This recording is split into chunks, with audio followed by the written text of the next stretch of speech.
أنفسنا وسيئات أعمالنا من يهده الله فلا مضل له ومن يضلل فلا هادي له أشهد أن لا إله إلا الله وحده لا شريك له وأشهد أن محمدا عبده ورسوله صلى الله وسلم عليه وعلى آله وأصحابه وسلم تسليما مزيدا. قال الله تعالى في محكم التنزيل يا أيها الذين آمنوا اتقوا الله حق تقاته ولا تموتن إلا وأنتم مسلمون أما بعد فإن أصدق الحديث كتاب الله وخير هدي محمد صلى الله عليه وسلم وشر الأمور محدثاتها وكل محدثة بدعة وكل بدعة ضلالة وكل ضلالة في النار نسأل الله السلامة منها والعافية. Ma'asyiral muslimin, ikhwani fid din, a'azzani Allah wa iyyakum, beserta daurah yang semoga dirahmati dan dimuliakan oleh Allah Azza wa Jalla. Kembali kita bersyukur kepada Allah atas seluruh nikmat karunia yang telah Allah karuniakan kepada kita sehingga kita masih bisa melaksanakan perintah-perintah Allah dan berupaya dengan izin Allah kita bersyukur. Semoga Allah memberikan istiqomahan kepada kita untuk senantiasa melaksanakan perintahnya dan menjauhi larangannya. Kemudian salat dan salam kepada Nabi besar Muhammad sallallahu alaihi wasallam. Allahumma shalli ala Muhammad wa ala ali Muhammad. Semoga Allah curahkan salat dan salam untuk Nabi besar Muhammad sallallahu alaihi wasallam, keluarganya, para sahabat beliau dan umat beliau senantiasa berupaya untuk menjalankan, mengamalkan dan mendakwahkan sunnah beliau sallallahu alaihi wasallam. Ma'asyiral muslimin yang dimuliakan oleh Allah Azza wa Jalla, kembali kita melanjutkan pembahasan dari tafsir salat, buku yang ditulis oleh Al-Ustaz Al-Fadil Amir Nurbaid rahimahullah taala. Baik, ya, fadhlan. Ini bersedekah ketika sholat. Bila wassalatu wassalamu ala Rasulillah wa ba'd. Saya akan memberikan beberapa catatan mengenai fikih sedekah. Satu, hukum bersedekah ketika sholat. Di antara dalil mengenai bersedekah adalah hadis dari Wa'il bin Hujjah radhiyallahu anhu. Shalla bina Rasulullah sallallahu alaihi wasallam wa wada'a yadahul yumna ala yadihil yusra. Rasulullah sallallahu alaihi wasallam mengimami kami sholat. Dia meletakkan tangan kanannya di atas tangan kirinya.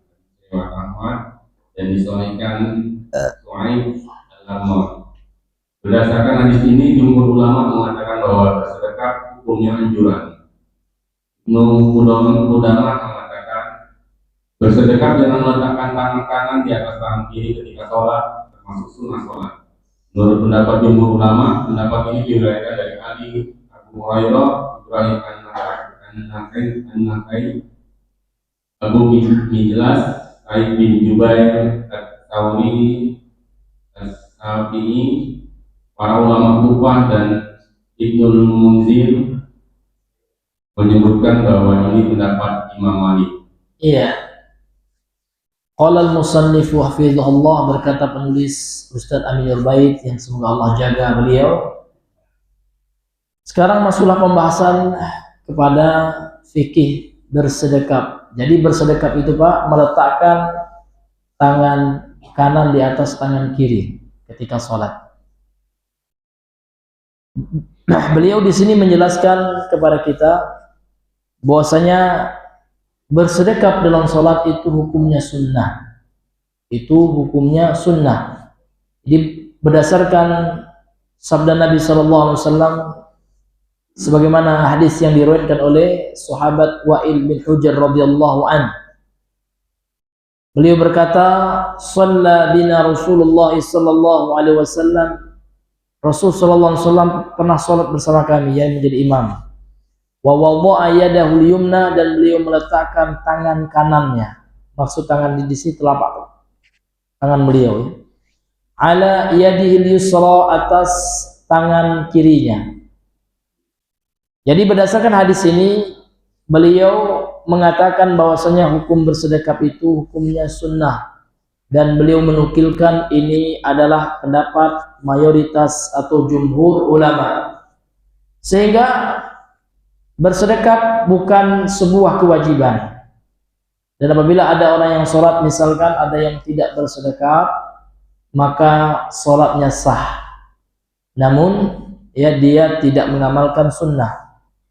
Sebagaimana yang telah kita jelaskan secara fikih, memang sunnah itu hukumnya tidak berdosa bagi orang yang meninggalkannya, namun ya seseorang tentu akan rugi telah melewatkan sunnah yang dianjurkan oleh Nabi dan yang dipraktekkan oleh Nabi Sallallahu Alaihi Wasallam. Kemudian beliau menukilkan pendapat daripada Imam Ibnu Qudamah rahimahullah tentang anjuran bersedekap. Imam Ibnu Qudamah mengatakan, amma wad'ul yumna 'alal yusra fi shalah famin sunnatiha. Adapun meletakkan tangan kiri di atas tangan kanan di atas tangan kiri dalam salat, yaitu bersedekap gitu ya.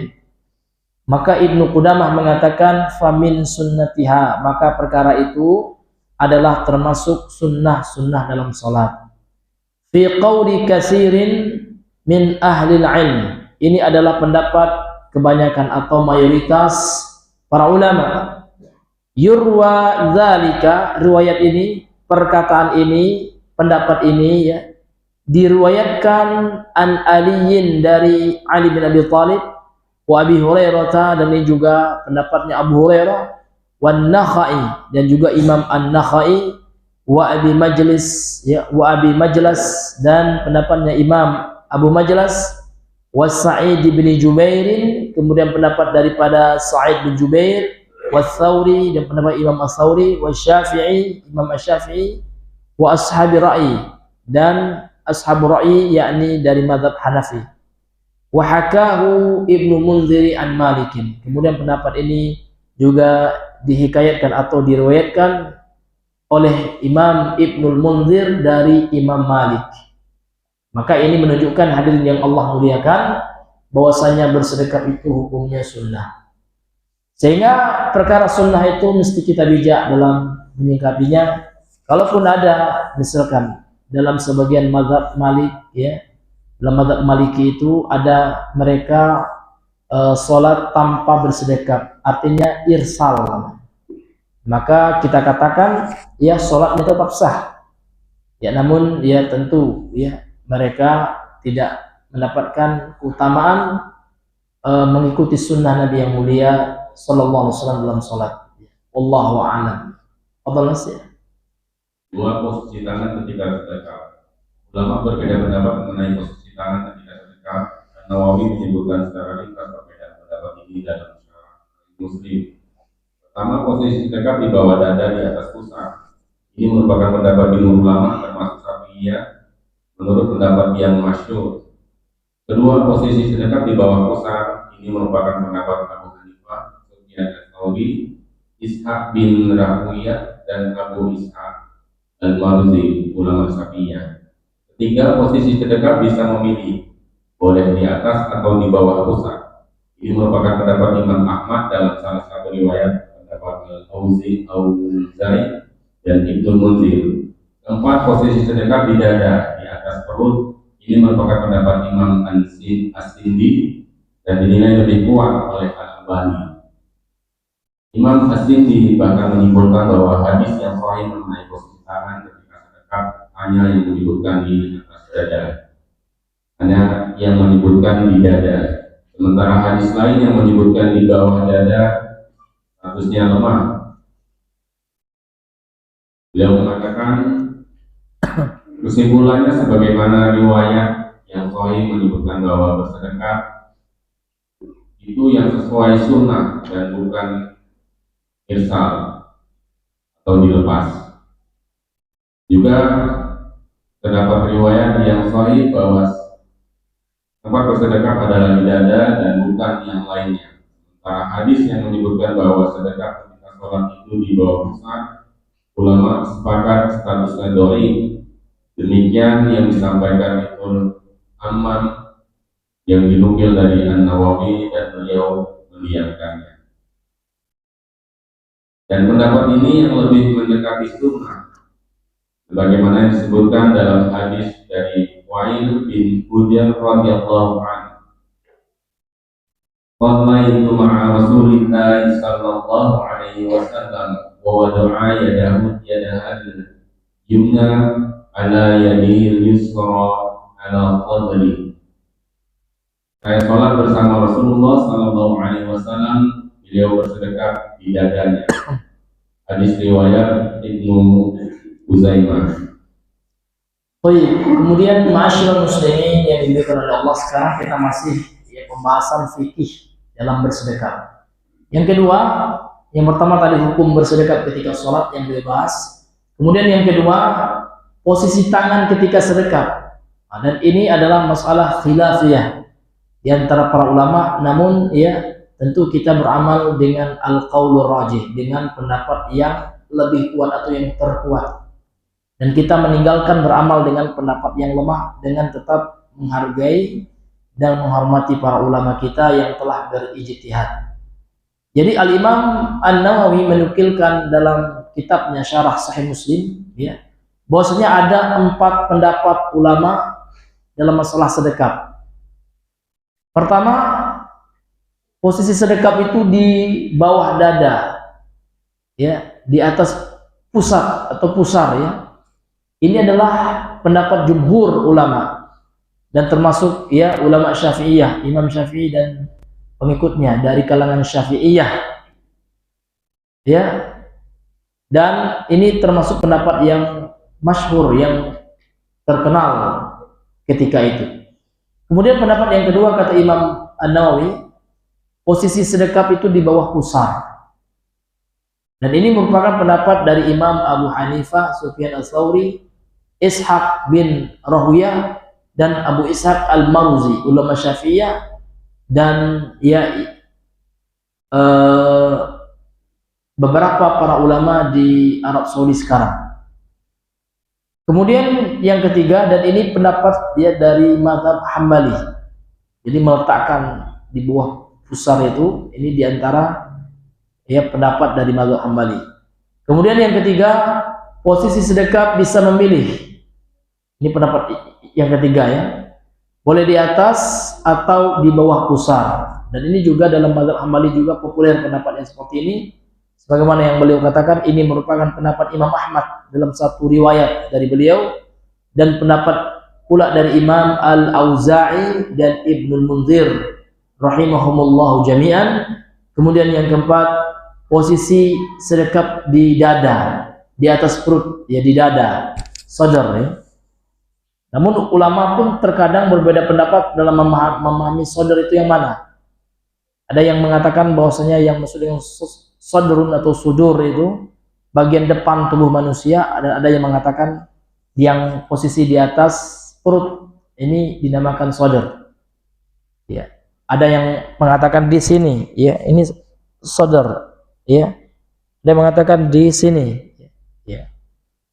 Namun yang keliru, ya, sebagian kaum muslimin ada yang berlebihan, ya, di leher, jadi di sini, Pak. Nah, ini nggak ada nih, Pak. Iya. Ya, karena ada di yang ini, ya, bukan yang ini terlalu menyulitkan hidup, nih, Pak. Sulit sekali kita, ya. Santai ya, yang ini boleh kan seperti itu. Jangan terlalu dekat leher gitu, Pak, ya.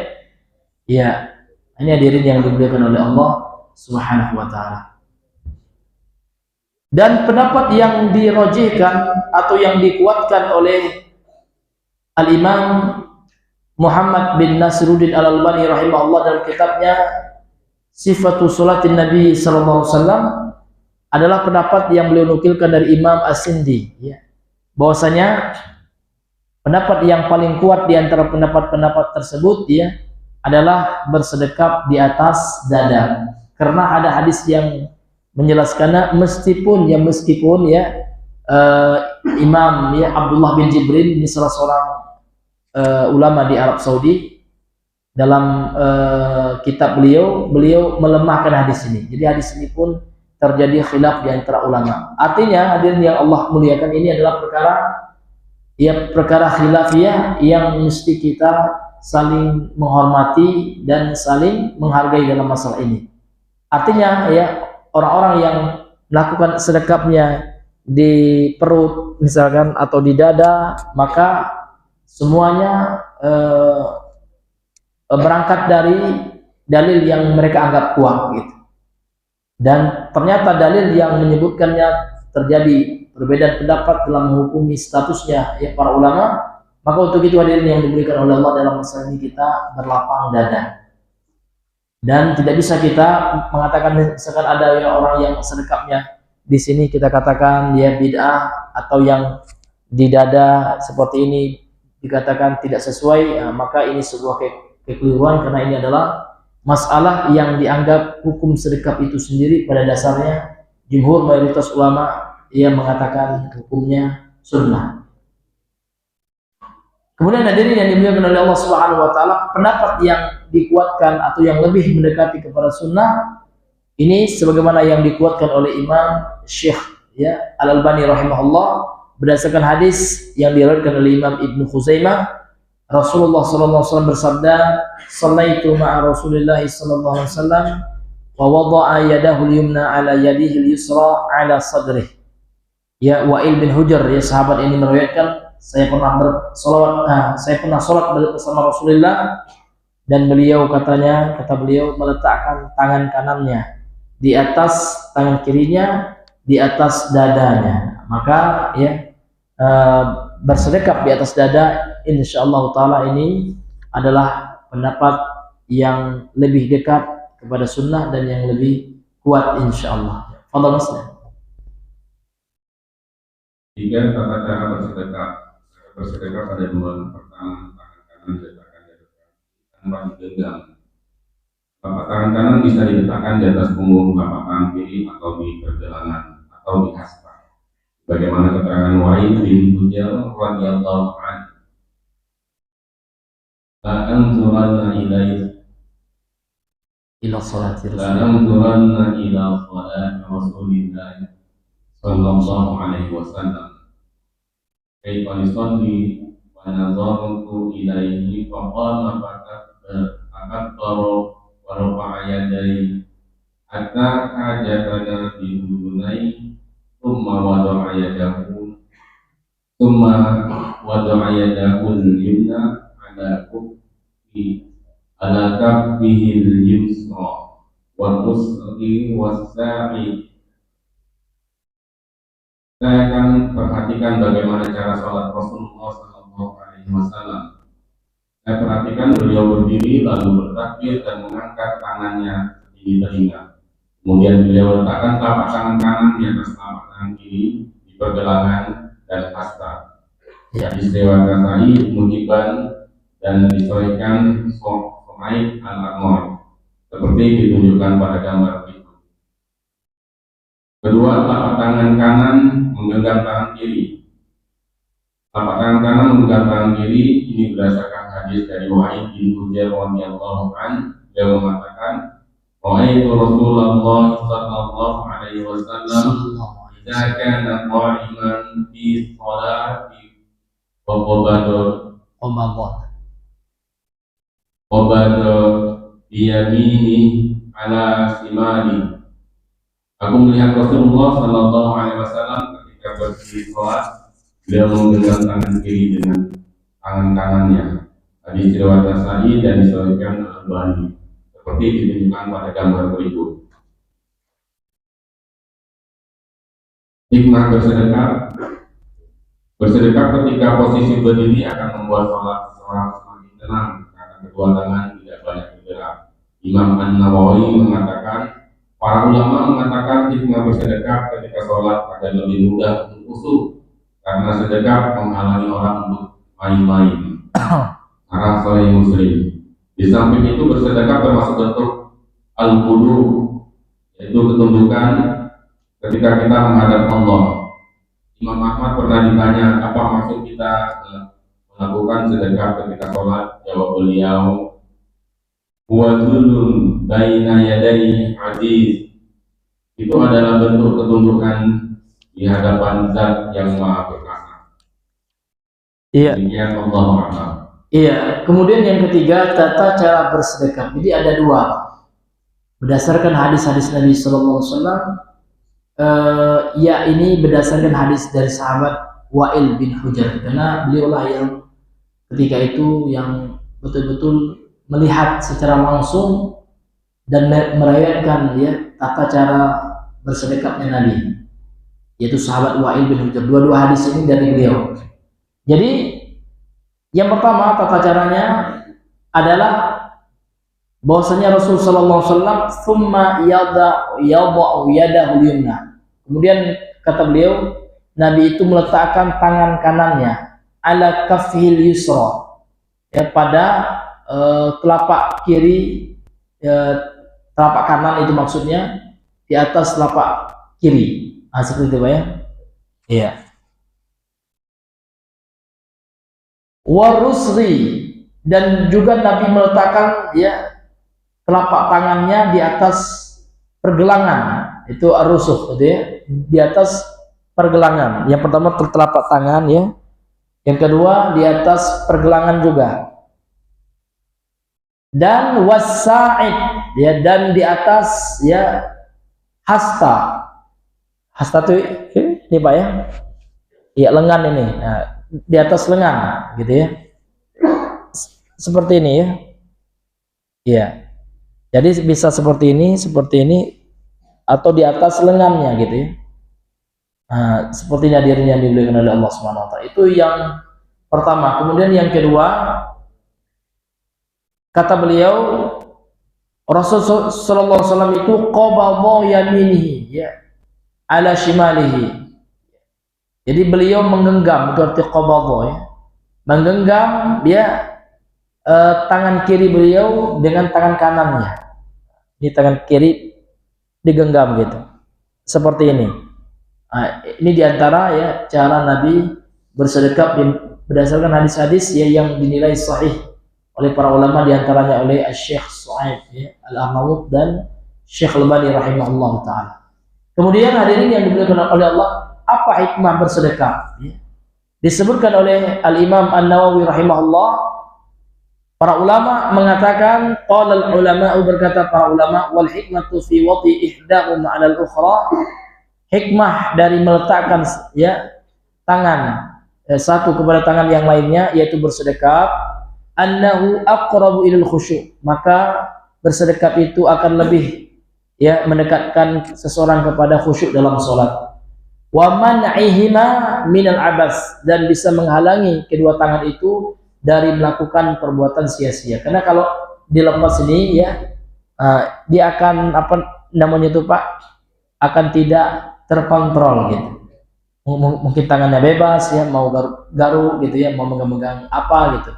Tapi kalau bersedekap ini ya, ini lebih ya menyebabkan seorang itu lebih khusyuk dalam sholatnya, dan tangannya ya lebih terkontrol seperti itu.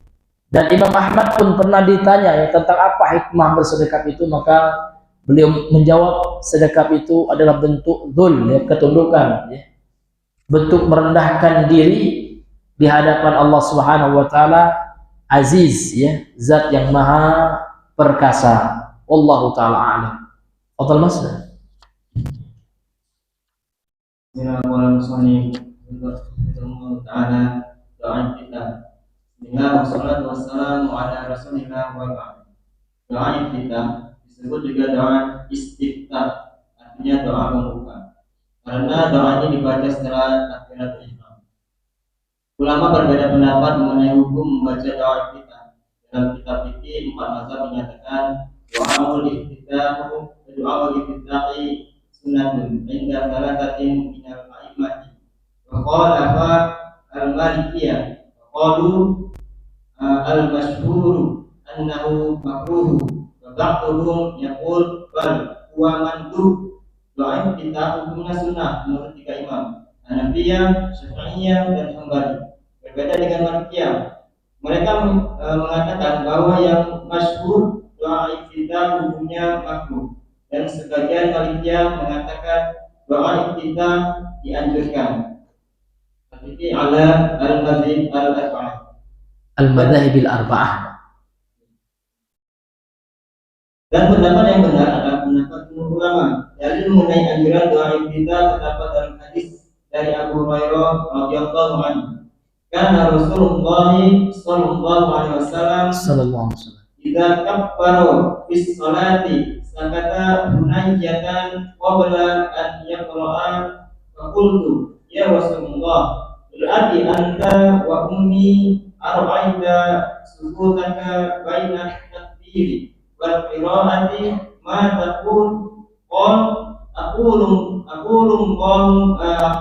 Allahumma ba'id baini wa baina khataayana kama ba'adta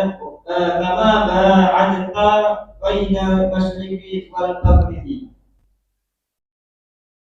Ketika Rasulullah sallallahu alaihi wasallam seusai beliau bertakbir, beliau diam sejenak sebelum baca Al-Fatihah. Lalu saya bertanya, ya Rasulullah, ayah dan ibuku menjadi tebusannya.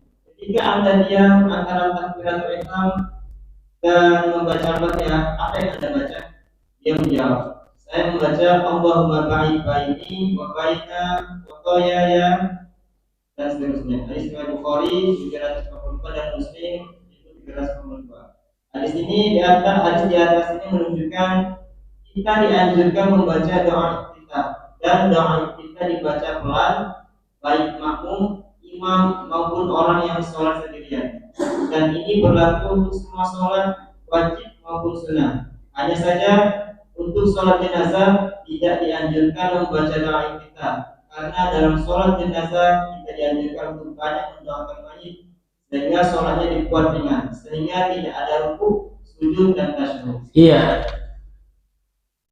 Setelah sedekap mulai dari takbiratul ihram ya, kemudian sedekap, dan setelah itu sunnah membaca doa iftitah. Ini pembahasan beliau selanjutnya.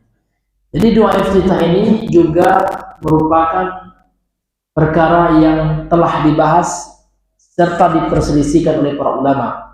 Beliau nukilkan referensinya di sini dalam kitab Al-Fiqhu 'alal Madhahibil Arba'ah. Fikih 4 madhab, itu kalau terjemahan kita ya. Jadi dalam fikih 4 madhab itu, ma'asyiral muslimin, itu menyebutkan tentang seluruh pendapat keempat ya madhab yang terkenal atau yang masyhur dalam Islam. Disebutkan ya mana kesimpulan dari madhab ya Hanafi ini, dari madhab Maliki ini, Syafi'i ini, Hambali ini gitu ya. Jadi dikatakan dalam kitab fikih 4 mazhab itu, du'aul iftitahi sunnatun 'inda salasatin minal a'immati. Doa iftitah itu hukumnya sunnah ya, menurut 3 dari imam mazhab yang gitu. Wa khalafa al-malikiyatu faqalu. Kemudian pengikut mazhab Imam Malik ya menyelisihi, dan mereka berkata al-masyhuru annahu makruhun. Yang terkenal, yang masyhur menurut kami dalam mazhab Maliki, hukumnya makruh. Jadi sebagian dari mazhab Maliki tidak baca lagi, langsung aja ya. Wa ba'dhum yaqul, namun sebagian dari mazhab Maliki mengatakan bal huwa mandub ya, enggak ya. Ya, akan tetapi hukumnya itu dianjurkan. Ini hadirin yang dimuliakan oleh Allah Subhanahu wa taala. Dan mayoritas ulama dari mazhab Hanafiyah, Syafi'iyah dan Hambali semuanya sepakat ya hukum doa iftitah atau istiftah ini bisa 2 ya. Bisa kita sebut dengan istilah iftitah, itu sama maknanya, Pak. Boleh juga kita sebut dengan istilah doa istiftah, sama maknanya sama. Jadi ketiga mazhab ini, Hanafiyah, Syafi'iyah, Hambaliyah, seluruh ketiga ulama ini mengatakan sunnah. Cuman sebagian dari mazhab ya Maliki yang mengatakannya makruh, dan sebagian yang lain mengatakan tetap sunnah. Dan pendapat yang kuat ya, dan pendapat yang rajih dan yang benar dalam masalah ini, bahwasanya doa iftitah itu dianjurkan. Kenapa? Apa alasannya, Pak? Karena sudah datang hadis Sahih Bukhari Muslim ya dari sahabat Abu Hurairah.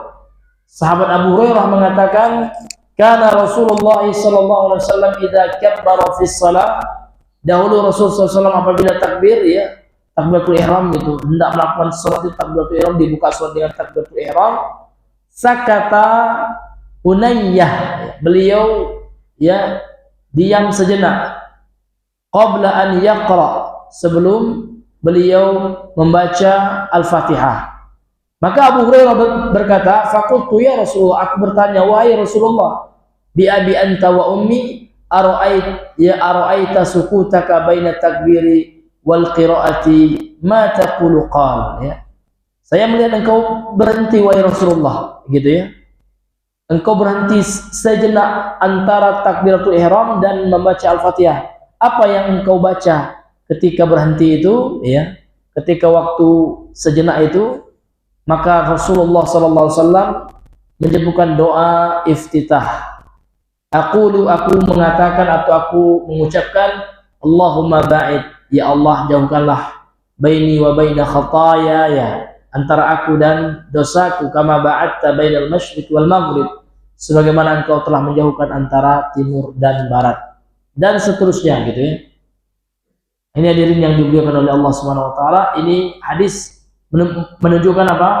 Menunjukkan bahwasanya membaca doa iftitah itu sunnah hukumnya, bukan makruh. Inilah pendapat yang arjah atau rajih, yang lebih kuat, atau pendapat yang kuat. Sementara dalam sholat jenazah maka tidak ada anjuran, kata beliau. Ini pendapat yang kuat juga, membaca iftitah. Jadi langsung aja Pak, langsung aja baca surah Al-Fatihah. Alasannya adalah karena memang di sholat jenazah itu banyak sholat ataupun gerakan bacaan yang diringkas dalam rangka apa? Dalam rangka untuk memperbanyak doa kepada orang yang meninggal itu.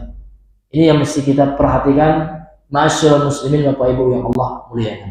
Fadhil. Makmum masbuk tidak perlu membaca doa iftitah. Untuk makmum masbuk atau ketinggalan tidak perlu membaca doa iftitah. Larangan ini bukanlah syarat agar doa iftitah ditinggalkan secara total jika menjadi makmum. Larangan ini memberikan kesimpulan jika waktu yang dimiliki oleh makmum itu terbatas karena imam sebentar lagi mau rukuk, maka sebaiknya makmum mendahulukan yang wajib daripada yang sunnah. Doa iftitah hukumnya sunnah, sementara membaca Al-Fatihah hukumnya wajib. Oleh karena itu, sebaiknya makmum yang ketinggalan sementara imam sudah mau rukuk, maka sebaiknya makmum tidak perlu membaca iftitah, namun langsung membaca Al-Fatihah. Dikisahkan bahwa Ibnu Jauzi pernah sholat di belakang gurunya Abu Bakar At-Taimuri. Ibnu Jauzi ketinggalan dan imam sudah mau rukuk, tapi Ibnu Jauzi malah sibuk membaca Al-Fatihah. Ketika mengetahui hal ini, gurunya menasihatkan, "Innal fuqahaa qad ikhtalafu fi wujubi qiraatil Fatihah wal imani wa lam yahtalifu fi anna istiftaha sunnatun fastaghala bil ya mati lam. Nah, fastaghil bil wajibi wada'is sunana. Sesungguhnya ulama berbeda pendapat tentang wajibnya membaca surah Al-Fatihah. Namun mereka sepakat bahwa doa kita adalah sunnah. Untuk itu sibukkanlah dirimu dengan yang wajib dan tinggalkan yang sunnah. Ya, Masya Allah. Jadi kalau seandainya kita masbuk Pak ya, kemudian ya kita mendapati imam ya sudah mau rukuk lah kira-kira, atau sudah kalau dalam sholat jahar ya, imamnya sudah membaca surat pendek setelah Al-Fatihah, maka langsung saja kita takbiratul ihram, Allahu Akbar, dan langsung membaca Al-Fatihah. Kenapa? Karena Al-Fatihah itu ulama berbeda pendapat. Ada yang mengatakan ya Al-Fatihah wajib dibaca makmum dan imam walaupun di sholat jahar, ya kan? Ada juga yang mengatakan kalau di sholat jahar bacaan Al-Fatihah imam sudah mencakup baca makmum, artinya itu diperselisihkan. Namun kalau Al-Fatihah, doa istiftah tidak, ya mayoritas ulama pendapat yang kuat ya bahwasanya iftitah itu ya sunnah. Tidak ada ulama yang mengatakan wajib, maka dahulukan yang wajib daripada yang sunnah. Tapi kalau membaca Al-Fatihah itu ada Pak, Ya, bahkan pendapat yang dikuatkan oleh sebagian ulama itu Al-Fatihah wajib dibaca makmum maupun imam di sholat jahar maupun sholat sir. Ini ma'asyiral muslimin yang dimuliakan oleh Allah. Dan ini beliau menukilkan kisah yang terjadi pada seorang ulama besar ya, Al-Imam Ibnu Jauzi rahimahullah taala bersama gurunya yang bernama Al-Imam Abu Bakar Ad-Dainuri. Jadi Imam Ibnu Jauzi ini disebutkan dalam kitabnya Pak ya, dalam kitabnya Talbis Iblis ya. Jadi beliau pernah ketinggalan dan imam sudah ruku, tetapi beliau masih membaca doa iftitah. Ketika mengetahui hal itu Pak, habis sholat ditegur oleh gurunya, ini luar biasa ya. Dan beliau sendiri menulis kembali nasihat dari guru beliau. Beliau catat kembali dalam kitabnya Talbis Iblis halaman 125 dalam penukilan dari kitab ini oleh Ustaz Amir Nurbait ya. Kata guru beliau ya, innal fuqaha qad ikhtalafu fi wujubi qiraatul Fatihah. Para ahli fikih itu, para fuqaha ya, mereka berselisih pendapat tentang hukum wajibnya membaca surah Al-Fatihah khalfal imami, di belakang imam, bagi makmum gitu ya. Artinya apa? Ada yang mengatakan tetap wajib makmum membaca, ada yang mengatakan enggak wajib karena bacaan imam sudah mencakup bacaan makmum. Terjadi perbedaan pendapat. Walam yakhtalifu, namun mereka para ahli fikih tidak berbeda pendapat fi annal istiftah, bahwasanya doa istiftah itu sunnatun, hukumnya sunnah. Maka kata beliau dalam keadaan seperti itu, fashtaghil, sibukkanlah dirimu ya, bil wajib, dengan melakukan perkara wajib, wada'is sunana ya, maka tinggalkan yang sunnah. Kenapa? Karena yang wajib itu didahulukan daripada yang sunnah, jangan dibalik kan. Ini nasihat yang sangat luar biasa dari gurunya Imam Ibnu Jauzi rahimahullah taala. Fadhal akhirnya. Doa kita yang beragam. Ada banyak redaksi doa yang diajarkan Nabi Sallallahu Alaihi Wasallam. Setiap muslim dianjurkan untuk menghafal beberapa redaksi dari doa itu agar bisa dibaca secara bergantian. Misalnya, sholat subuh membaca doa kita A, sholat zuhur membaca doa kita B, dan seterusnya. Dengan demikian, semua sunnah Nabi Sallallahu Alaihi Wasallam akan lestari dan terjaga. Penjelasan lebih lengkap telah kita bahas di bab sunnah yang beragam. Di kesempatan ini kami akan menyebutkan tentang redaksi doa kita berikut maknanya. Nah, ya, ini ada 6 doa iftitah atau doa istiftah. Dan insyaallah ya, sebagaimana yang telah kami lakukan komunikasi dengan pihak panitia, di antara ini bocoran aja Pak ya. Jadi di antara isi kuis kita nanti adalah hafalan bacaan-bacaan sholat ya. Kami minta kepada peserta yang lebih banyak hafal bacaan sholatnya, kemudian mengerti makna dan hikmahnya. Nah, ini di antara bocoran nanti ada kuis di akhir ya kegiatan kita. Maka untuk itu ya, mari kita hafal Pak 6 bentuk doa iftitah ini. Yang paling nanti banyak hafalannya, yang paling aktif ya, yang paling bersemangat Pak, insyaallah ya akan mendapatkan hadiah khusus ya dari panitia Pak. 6. Fadhal lagi. Langsung sumber doa. Iya. Langsung aja doa pertama. Doa pertama, Allahumma ba'id baini wa baina khataaya kama ba'adta bainal masyriqi wal maghribi. Allahumma naqqini minal khataaya kama yunaqqat thawbul abyadu minad danas. Allahumma usil khataaya bil ma'i wal thalji wal barad.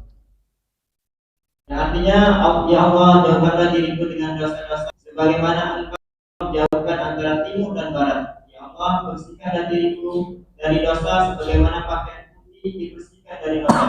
Ya Allah, cucilah dosa-dosaku dengan air salju dan air dingin. Sumber doa itu berdasarkan hadis dari Abu Hurairah radhiyallahu anhu. Dia menceritakan, karena Rasulullah sallallahu alaihi wasallam yaskutu baina takbir wa baina qiraati iskatatan. Qad ahsibuhu qala bunayya fa qultu bi abi wa ummi ya Rasulullah iskatuka baina takbiri wal qiraati ma taqulu qal aqulu Allahumma ba'id baini wa baina khataayaya.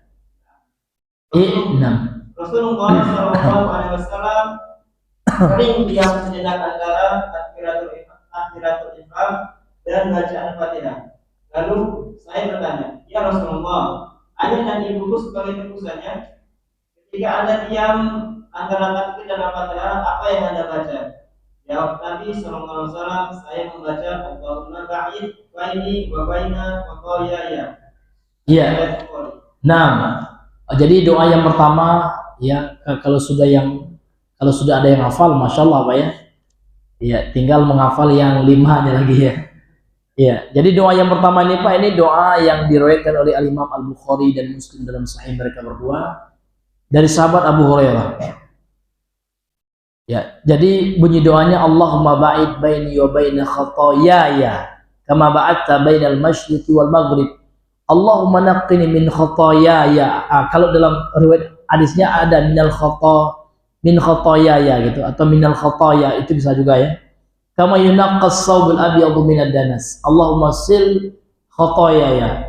Kalau dalam teks harfiah hadisnya yang ini Allahumma ghsilni gitu ya. Ada nih, Allahumma ghsilni. Kalau yang itu benar-benar juga Pak, kalau hafal yang itu tidak jadi masalah. Maknanya sama. Allahumma ghsil atau bisa juga Allahumma ghsilni min khataayaya bil ma'i wassalji wal barad. Jadi maknanya Allahumma itu Pak, kalau kita baca Allahumma pasti maknanya itu ya Allah. Karena Allahumma itu singkatan dari ya Allah itu artinya. Jadi kita bermunajat kepada Allah. Manggil Allah, wahai Allah, kan gitu kalau terjemahan. Ba'id, jauhkanlah baini antaraku wa baina khataayaya, dan antara dosa-dosaku. Di Pak, kalau hafalannya Pak, kalau kita bisa menghafal artis secara keseluruhan atau menghafal kosakatanya, ini banyak faedahnya. Yang pertama Pak, kita bisa nyambung ya antara terjemahan, baca terjemahan dengan kosakatanya. Kemudian yang kedua Pak, kita menambah kosakata bahasa Arab kita. Terlebih lagi bapak-bapak yang usianya belum 50 lah Pak ya, yang masih segar. Ayo kita manfaatkan menghafal doa-doa yang dianjurkan oleh Nabi. Kemudian yang kedua Pak, tentu kita mendapatkan pahala sunnah gitu. Karena kita berniat menjaga sunnah Nabi dan menjaga doa-doa yang berbagai macam redaksi ini supaya tetap ya terjaga dan teramalkan, kan seperti itu. Allahumma ba'id, ya, ba'id tadi apa artinya Pak? Ba'id, jauhkanlah aku ya. Baini antara aku, wa baina, dan antara khataaya ya, dosa-dosaku. Kama. Jadi kamanya artinya Pak sebagaimana. Ya, bukan kama bahasa Minang Pak ya. Kalau kama bahasa Minang lain pula artinya Pak ya. Kama apa gitu ya. Nah, kalau ini enggak. Ini kama dalam bahasa Arab itu artinya ya seperti apa-apa kan gitu. Maka kita artikan singkat seperti aja udah. Kama seperti ya ba'atta, engkau telah menjauhkan bainal masyriqi wal maghrib, baina masyriqi wal maghrib, antara timur, masyriq itu timur, wal maghrib, maghrib itu barat ya. Allahumma naqqini, ya Allah ya, bersihkanlah aku. Ya, jadi naqqa itu artinya bersihkanlah aku ya. Minal khataaya, dari dosa-dosa. Kama sebagaimana yunaqqas saubul abyad, dibersihkannya kain yang putih, minad danas, dari kotoran noda gitu. Allahumma ghsil khataaya, ya Allah cucilah dosa-dosaku bil ma'i, dengan air, wasalji, dan es. Nah, salji itu salju gitu Pak ya. Ya, atau kita artikan es bisa juga. Sal itu salju. Jadi kita minta Allah membersihkan dosa kita dari air, dari salju, wal barad. Nah, ini lengkap Pak. Ya, mudah-mudahan dosa kita diampuni oleh Allah. Amin amin ya rabbal alamin. Kemudian sumber doa ini berdasarkan hadis Sahih Bukhari dan Muslim dari Abu Hurairah, sebagaimana yang kita baca, kita dengarkan tadi. Ya, baik, sekarang masuk kepada tafsirnya. Ini penting juga Pak ya. Terjemahannya sudah, perkata atau terjemahan keseluruhan bisa, tetapi kalau saran saya Pak, bagus kita lihat arti perkata juga sehingga menambah perbedaan bahasa Arab kita. Seperti itu. Atau lagi tafsir doanya. Nah, tafsir doa. Kalimat Allahumma ba'id baini wa baina khotoyaya, ya Allah jauhkanlah diriku dengan dosa-dosaku. As-Sun ini ada yang hilang hurufnya. As-Sun'ani, ini Imam As-Sun'ani. As-Sun'ani menjelaskan dua makna untuk kalimat ini. Jauhkan aku dengan hukuman karena dosa-dosaku. B. Halangi aku agar tidak terjerumus ke dalam dosa atau mendekatinya. As-Sun'ani mengatakan ba'id baini wa baina jazaiha halla baini halla wa yahtamilu halla baini wa baina ya wa yahtamilu halla baini wa baina muwaqa'ati dzunubi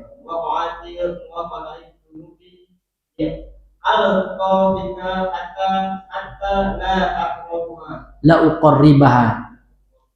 Maksudnya jauhkan antara diriku dengan balasan akan dosaku. Bisa juga dimaknai halangi antara aku dengan sumber dosa dengan penuntutanmu sehingga aku tidak mendekatinya. Iya, lanjutnya. Nah. Kalimat kama ba'atta bainal masyriqi wal maghribi, sebagaimana engkau menjauhkan antara timur dan barat selamanya tidak akan pernah bertemu, sehingga kita meminta dijauhkan dari dosa sepanjang hidup kita yang sama sekali tidak akan bertemu. Ini mengatakan la yaqalat isqalu bi kama la yaqasilul masyriqi wal maghribi. Enggak. Masyriqu sefa'il ya. Kama la yattasilul masyriqu bil maghribi. La yattasilul masyriqu bil maghribi. Maksudnya dijauhkan sejauh-jauhnya sehingga tidak meninggalkan ruang bertemu. Bagaimana timur dan barat tidak mungkin bertemu. Kalimat Allahumma ini minal khotoya, ya Allah bersihkanlah diriku dari dosa. Kata ini artinya memisahkan antara yang baik dan yang buruk. An-nihayah fi qorib al-hadis al-akhir juz 5 halaman 10, sehingga terpisah antara kita dengan dosa kita tanpa mengulangi kebaikan. Kalimat kama yunaqqa thawbul abyadu minat danas, sebagaimana pakaian putih dibersihkan dari noda. Yang disebutkan pakaian putih karena noda di pakaian putih sangat nampak sehingga lebih jelas ketika dibersihkan. Irsil khotoyaya ilma'i watalji wal barodi, cucilah dosa-dosaku dengan air, salju dan air dingin. Dicuci dengan air, salju dan air dingin karena dosa ibarat api yang dipadamkan dengan air dingin dan salju. Ibnu Hajar menuliskan ja'alal khotoya bimansilatin nari liqawliha tuaddi ilaiha fa'ubbira an itafai hararatiha bil ghusli bisa juga ya. Ta'jidan fi itfaiha wa balagha fihi bistimali mubabidatin ya taraqiyan anil ma'i ila abradi minhu ila abrada minhu ya. Naam. Nabi SAW menjadikan dosa sebagaimana api karena dosa menghantarkan kepada api neraka, dan beliau menyebutkan cara memadamkan panasnya dengan dicuci agar lebih cepat padamnya, dan beliau lebihkan dengan menggunakan yang paling tinggi yaitu salju.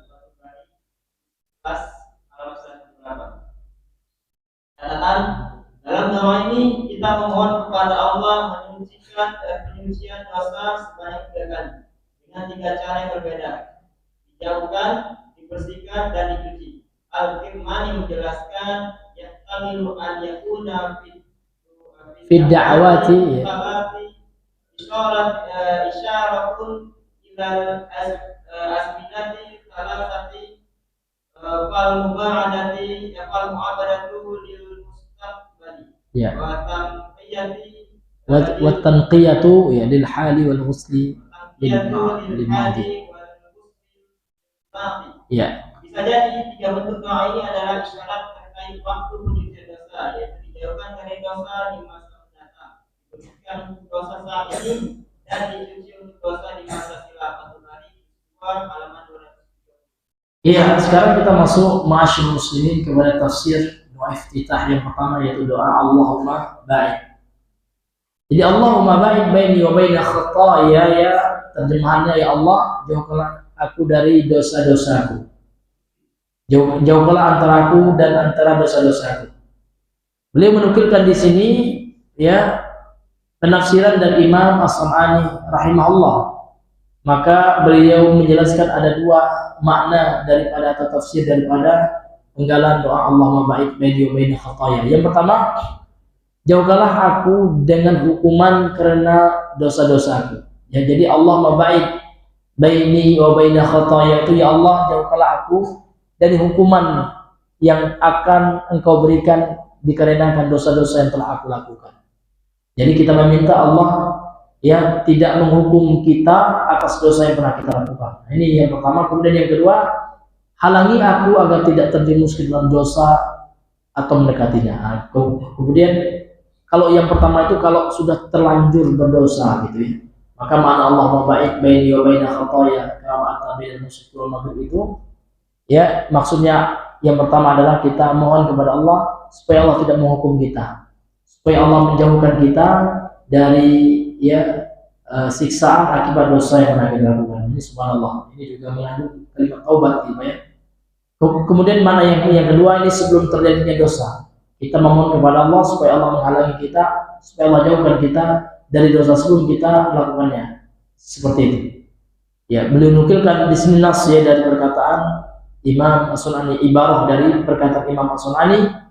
Beliau mengatakan ai ba'id baini wa baina jazaiha. Yaitu ya Allah, jauhkanlah antaraku dan antara ganjaran balasan dari dosa yang pernah aku lakukan. Wa yahtamil ya halu baini wa baina muwaqa'ati dzunub ya dan kemungkinan mana yang kedua kata Imam As-San'ani ya supaya Allah menghalangi gitu ya antara aku dan jatuhnya ke dalam dosa, antara aku dan dosa itu bi'atafika, dengan kelembutan Engkau ya Allah, hatta la aqrabah, atau bisa dibaca la uqribah, sampai aku tidak mendekati dosa tersebut. Ini ya, makna dari penggalan doa Allahumma ba'id baini wa baina khataaya. Ini kalau bisa kita pahami ini ya, dan kita hafal juga kalau memungkinkan gitu. Yang penting kita paham ya. Jadi ketika kita membacanya, kita tahu artinya dan paham tafsir dari doa yang kita baca tersebut, sehingga kita akan disibukkan dengan bacaan sholat kita dan tidak disibukkan dengan perkara luar dari sholat. Kemudian tafsir kalimat yang berikutnya, kama ba'adta bainal masyriqi wal maghrib, sebagaimana Engkau ya Allah telah menjauhkan antara timur dan barat. Maka timur dan barat itu adalah suatu hal yang sangat bertentangan gitu ya. Sesuatu yang tidak akan pernah bertemu, sehingga kita meminta dijauhkan dari dosa sepanjang hidup kita, sama sekali tidak akan bertemu. Sebagaimana disebutkan juga oleh Imam As-San'ani yang beliau nukilkan, ai la yabqalah ittisalun, tidak akan yattasil itu Pak bersambung, tidak akan bertemu selama-lamanya timur dan barat itu. Ya, kama la yattasil ya, sebagaimana tidak akan bertemu timur dan barat. Artinya supaya kita terhalangi dan dijauhkan dari maksiat itu, sebagaimana Allah tidak akan mempertemukan selama-lamanya antara ya timur dan barat. Nah, kemudian tafsir kalimat Allahumma naqqini, ya Allah bersihkanlah aku, kan gitu, minal khataaya, dari dosa-dosa. Maka kata naqqini ini disebutkan oleh seorang ulama ya ahli bahasa ya, seorang ahli nahwu ya, Imam Ibnu Al-Asir dalam kitabnya An-Nihayatu fi Gharibil Hadis. An-Naqili itu artinya kata beliau memisahkan ya antara yang baik dan yang buruk. Jadi makna Allahumma naqini, ya Allah ya pisahkanlah diriku yang baik ini dari yang buruk, yaitu dari dosa. Dan terjemahannya juga naqini itu bersihkan ini. Kemudian kalimat kama yunaqqas sabul abyadu minad danas, sebagaimana dibersihkannya kain putih dari kotoran atau noda. Yang disebutkan pakaian putih ya, kenapa harus abyad ya, warna putih? Karena kalau warna putih itu jelas Pak, kalau warna hitam dia ada noda nggak jelas. Seperti itu doa kita, betul-betul kita ingin Allah bersihkan sebersih-bersihnya kotoran noda dosa yang pernah kita lakukan. Mudah-mudahan kita Allah berikan taufik untuk ya selalu jauh dari dosa dan selalu bertobat kepada Allah. Kemudian yang terakhir, irsil khataya ya bil ma'i wasalji wal barad. Cucilah dosa-dosaku ya Allah dengan air ya salju dan embun, gitu ya, atau air dingin ya, bisa juga ya. Maksudnya apa? Maksudnya kita memohon kepada Allah ini triple air gitu ya, 3 benda untuk mensucikan. Ini menunjukkan kita betul-betul memohon kepada Allah, Allah mencuci bersih dosa-dosa yang kita lakukan, tidak hanya dengan air, namun dengan salju juga dan dengan air dingin. Ini hadirin yang dimuliakan oleh Allah. Dan apa hikmahnya doa ini? Ini disebutkan oleh Imam Ibnu Hajar ya dalam Fathul Bari ya, bahwasanya beliau mengatakan ja'alal khataya ya bimanzilatin nar. Jadi dalam doa ini Nabi mengajarkan kepada kita bahwasanya ya dosa itu bagaikan api gitu. Kenapa? Likauniha, karena dosa itu tuaddi ilaiha, akan mengantarkan kepada api ya, kepada api neraka. Fa'ubbira, sehingga diibaratkan dalam doa ini an itfa'i hararatiha, tentang apa, memadamkan panasnya api itu bil ghusl ya, dengan dicuci, disiram dengan air gitu ya.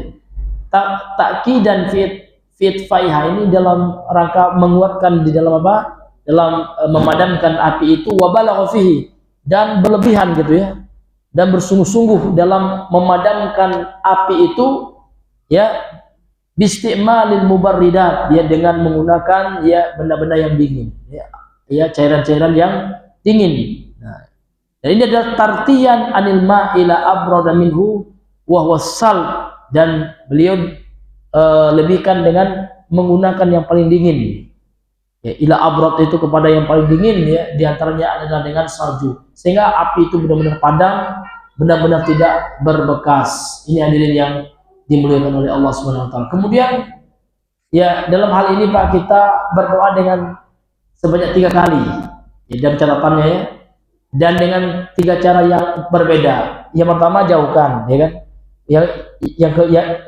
yang kedua bersihkan, Allah menaksin itu kan, untuk dibersihkan. Kemudian yang ketiga Allahumma ghsil ya, kemudian untuk dicuci ya. Jadi ada 3 cara ya, kita memohon doa kita supaya dihapus oleh Allah dengan 3 cara dalam doa ini. Maka Imam Al-Kirmani mengatakan yahtamil ayyakuna fid da'wati salas isyaratun ila al-azmina as-salasah. Bisa jadi 3 bentuk doa ini Pak, ini isyarat ya, terkait ya waktu pensucian dosa, yaitu apa? Al-mubaadah, yang berarti Allah mabaid, dijauhkan. Kita minta Allah menjauhkan dosa kita lil mustaqbal, untuk yang akan datang. Kemudian apa? Yang kedua, watanqiyah, supaya Allah membersihkan dosa kita lil hal, saat ini. Ya, jadi kita memohon supaya tidak terjatuh kepada maksiat yang akan datang, itu kandungan dari doa ini. Dan kita mohon disucikan, dibersihkan dosa kita yang kita lakukan hari ini, dan supaya Allah mencuci ya, wal ghusl lil madhi ya, supaya Allah mencuci dosa kita yang kita lakukan di masa lampau. Ini luar biasa ya. Jadi memang doa istiftah Allah mabaid ini luar biasa betul-betul ya, doa untuk dihapuskan seluruh yang namanya dosa, baik itu yang sekarang, yang lampau maupun yang akan datang. Itu kandungannya yang disebutkan oleh Imam Al-Kirmani, ini luar biasa. Maka kalau seandainya kita baca doa itu dengan penghayatan terhadap makna-maknanya, insya Allah Pak, ya kita mohon Allah kabulkan doa itu. Amin amin ya rabbal alamin. Ya fadal. Ini doa yang kedua lagi ya. Doa kedua, subhanallahumma wa bihamdika wa tabaraka wa ta'ala jadduka wa la ilaha illa anta.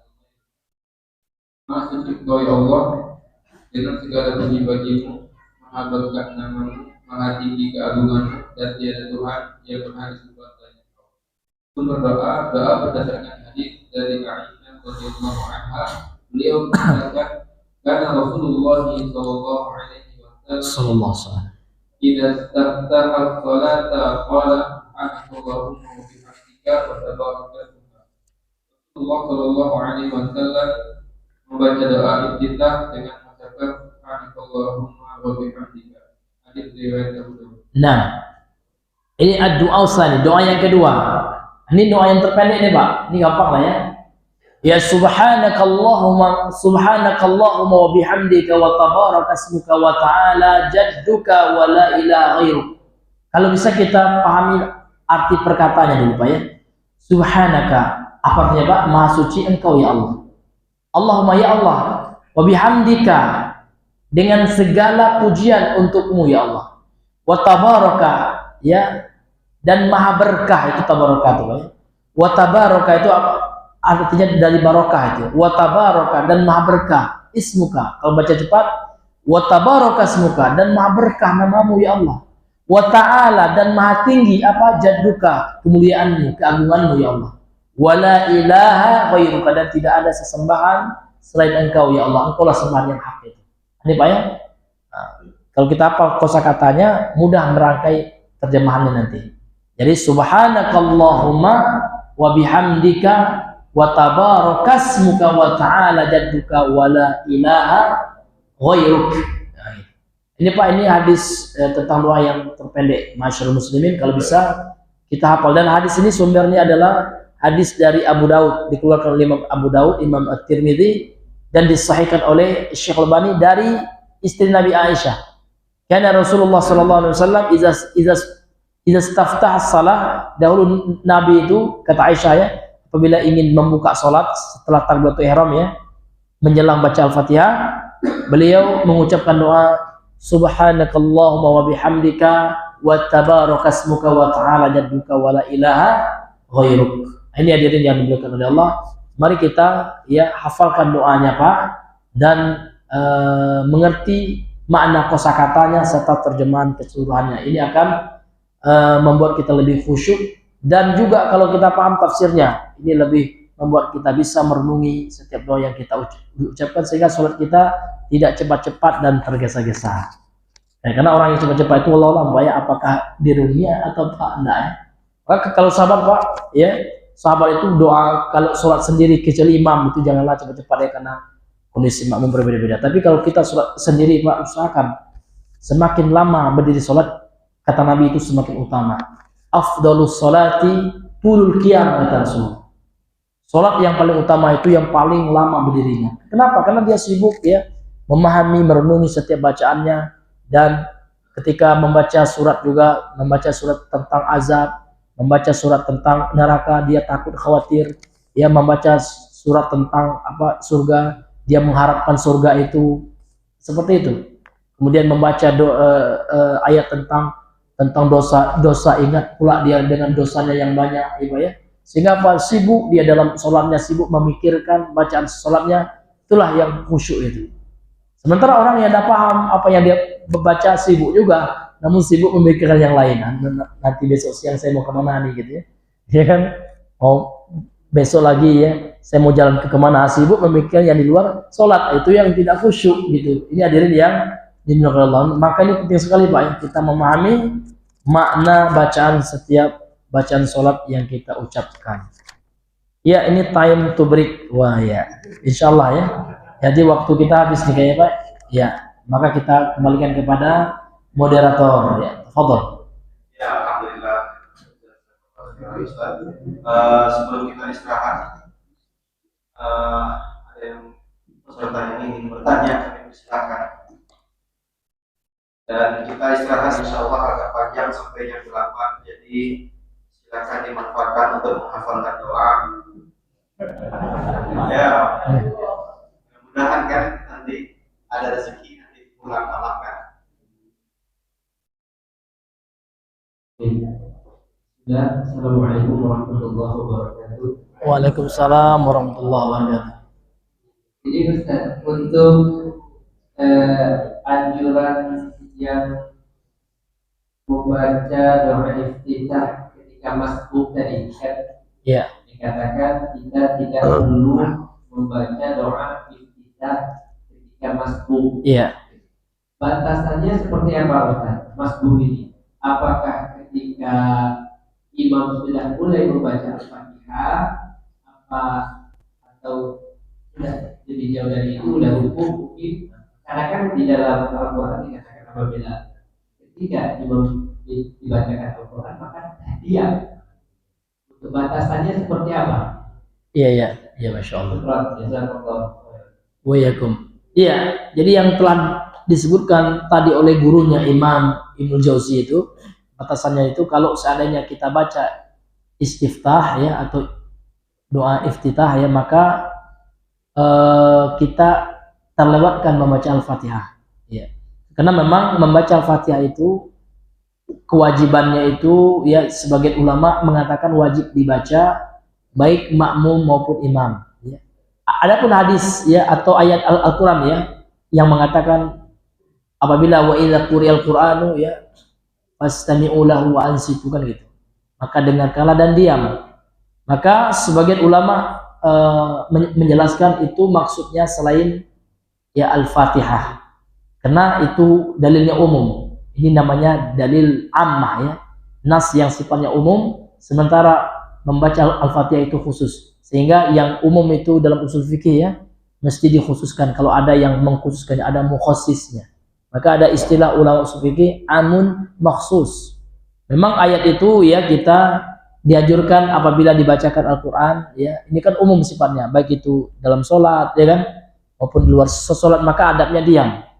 Namun yang umum itu ada pengecualian. Ketika ada dalil yang memalingkannya dari perintah umumnya, itu ada dalil khusus, yaitu sabda Nabi Sallallahu Alaihi Wasallam. Nabi mengatakan la sholata liman lam yaqra bi fatihil kitab. Ini sebagian ulama mengatakan pengkhusus dari ayat itu. Ayat wa idza quriyal Qur'anu ya fastami'u lahu ansitu. Ya. Ini hadirin yang dimuliakan oleh Allah Subhanahu wa taala. Maka boleh. Namun ada ulama yang mengatakan cukup bacaan Al-Fatihah imam itu ya mewakili bacaan makmum. Itu pendapat ulama juga. Di antara dalilnya itu Pak ya, dalil Al-Qur'an itu, kemudian dalil yang kedua bahwasanya qiraatul imam, bacaan imam itu mencakup bacaan makmum. Namun hadisnya terjadi perselisihan pendapat, ada yang mengatakan lemah dan ada yang mensahihkannya juga. Artinya ini masalah khilafiyah di antara ulama gitu. Jadi yang dimaksudkan pembahasan tadi itu adalah ketika makmum masbuk gitu ya, sementara imam sudah mau ruku. Jadi apakah dia harus baca doa iftitah? Maka tidak harus ya. Ya, baca aja yang dianggap wajib oleh sebagian ulama, yaitu apa Pak? Doa pula, yaitu surat Al-Fatihah. Namun kalau kita ya meyakini bahwasanya bacaan imam itu sudah masuk bacaan makmum, maka tidak perlu kita baca lagi kan gitu. Nah, ya kan, wallahu taala alam bisawab. Satu pertanyaan dari jemaah Ustaz. Assalamualaikum Ustaz, Ana izin bertanya, apa hukumnya membaca doa sholat dalam keadaan masih melihat teks karena belum hafal? Ya, kalau seandainya kita belum hafal ya, maka diperbolehkan. Karena dalam kaidah usul fikih dikatakan al-masyaqqatu tajlibu taisir ya. Keadaan yang sulit kan ngapalnya sulit, belum hafal, apalagi yang mau maaf ya, mungkin baru masuk Islam, mu'alaf gitu ya, belum banyak hafalannya, maka boleh. Keadaan darurat itu, keadaan yang berat itu, ini bisa mendatangkan kemudahan dalam agama ya, karena ad-dinu yusrun, karena agama itu mudah, maka diperbolehkan ya. Bahkan ya Ibunda Aisyah pun pernah ketika sholat ketika sholat at-tarawih ya, beliau membuka mushaf, sehingga dijadikan dalil oleh para ulama boleh kita menjadi imam atau sholat sendiri, sholat tarawih ya, yang dianjurkan panjang bacaannya. Kalau nggak hafal kita boleh kita pegang mushaf. Dan sebagian guru kami di Yaman ya pakai HP aja ya kan, ya ini namanya mushaf elektronik kan gitu, karena di dalamnya ada aplikasi ya. Tapi ada juga orang yang suuzon Pak, ya, ini kan sambil sholat main HP katanya. Padahal dia bukan main HP Pak, bukan jawab chatting, bukan. Namun dia sedang sholat baca Al-Quran yang ada aplikasi Quran di HP-nya. Maka nggak boleh suuzon gitu ya. Jadi kalau ada orang sholat seperti ini, jangan kita mau ini main HP ya Pak, ya. Orang sholat main HP, jangan ya.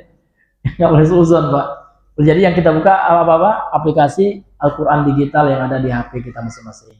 Maka boleh Bang ya.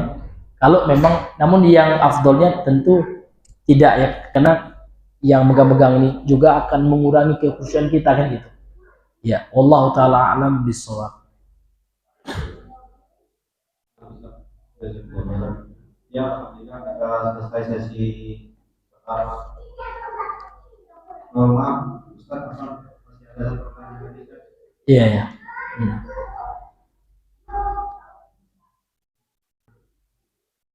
Apakah boleh membaca doa saat sholat menggunakan earphone? Sama ini karena belum hafal daripada bekas catatan. Bagaimana? Earphone. Earphone itu apa? Headset ya? Iya. Dengar dari siapa Pak?